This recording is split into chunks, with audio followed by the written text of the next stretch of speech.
বাংলা নববর্ষ ১৪৩২ উপলক্ষে লালমনিরহাট সদর উপজেলার বড়বাড়িতে অনুষ্ঠিত হলো আবহমান গ্রাম বাংলার ঐতিহ্যবাহী ঘোড়াদৌড় প্রতিযোগিতা। সোমবার ১৪ এপ্রিল সকাল থেকে শহীদ আবুল কাশেম মহাবিদ্যালয় মাঠে বসে এই বর্ণাঢ্য আয়োজন, যেখানে হাজারো দর্শকের অংশগ্রহণে প্রাণবন্ত হয়ে ওঠে পুরো এলাকা। প্রতিযোগিতার উদ্বোধন করেন বিএনপির কেন্দ্রীয় সাংগঠনিক সম্পাদক অধ্যক্ষ আসাদুল হাবিব দুলু। উৎসব শুরু হয় নববর্ষ উপলক্ষে এক আনন্দ শোভাযাত্রার মাধ্যমে। শেষে ছিল ঐতিহ্যবাহী পান্তা ভাত আপ্যায়ন। পরে মাঠ জুড়ে শুরু হয় প্রতীক্ষিত ঘোড়াদৌড় প্রতিযোগিতা। প্রথম দিনেই ৩২টি ঘোড়া প্রতিযোগিতায় অংশ নেয়। শুধু লালমনিরহাট নয়, পাশের জেলা ও উপজেলা থেকেও নানা বয়সী নারী পুরুষ ছুটে আসে ঐতিহ্যবাহী এই খেলা দেখতে। কেউ কেউ আগের দিনেই আত্মীয় স্বজনের বাড়িতে এসে পৌঁছে যান, যাতে সকালবেলা ভালো জায়গা পাওয়া যায়।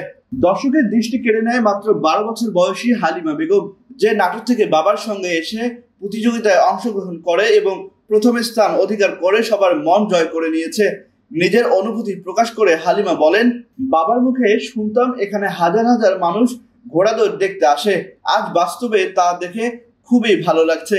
আয়োজকদের প্রতি কৃতজ্ঞতা জানাতেও ভুলে যাননি সে। দর্শকদের অনেকেই বলছেন, শহরের জীবনে এমন আয়োজনের বড় অভাব।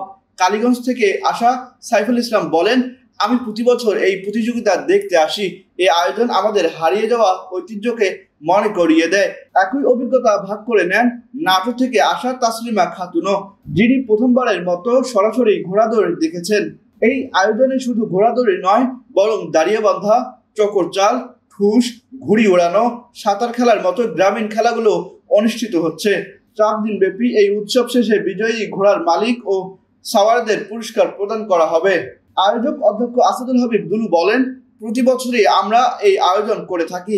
গ্রামের মানুষ যেন আনন্দে দিন কাটাতে পারে এবং ঐতিহ্য ধরে রাখা যায়, সেটি আমাদের মূল উদ্দেশ্য। আহসান সাকিব, আকাশ জমিন, ঢাকা।